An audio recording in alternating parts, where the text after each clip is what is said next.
হাসুয়া দিয়ে শাশুড়িকে এলোপাথারি কুপিয়ে পালিয়ে গেলেন জামাই। ঘটনায় আশঙ্কাজনক অবস্থায় ওই মহিলাকে হাসপাতালে ভর্তি করা হয়েছে। ঘটনাটি নদিয়ার কৃষ্ণগঞ্জের চন্দননগর এলাকার। আহত বৃদ্ধার মেয়ে মৌমিতা ঘোষ জানিয়েছেন, কয়েক বছর আগে একই থানা এলাকার গোবিন্দপুর গ্রামের যুবক অমিত ঘোষের সাথে তার বিয়ে হয়েছিল।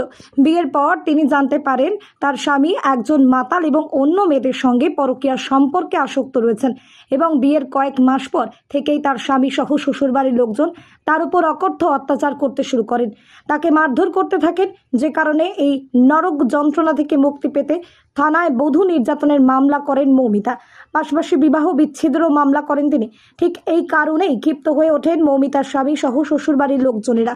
অভিযোগ উঠেছে, গতকাল রাতে মৌমিতা যখন তার বাপের বাড়িতে ছিলেন সেই সময় তার স্বামী এবং ভাসুর মৌমিতার মাকে সামনে পেয়ে তাকে হাসুয়া দিয়ে এলোপাথারি কুপিয়ে পালিয়ে যায়।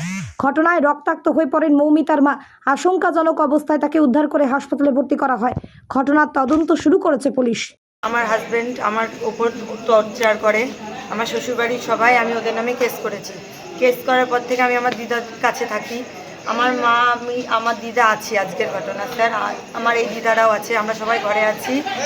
আমার মা বাথরুমে যায়, এবার বাথরুমে যাই, এবার বাথরুম থেকে চিৎকারের শব্দ আসে। আমরা বার হয়ে দেখি ওই যে আমার ভাসুর সমীর ঘোষ আর আমার হাজব্যান্ড অমিত ঘোষ দুইজন আমার ভাসুর দাটা ফেলে দিয়ে পালালো, আর আমার হাজব্যান্ড কোপটা মারলো।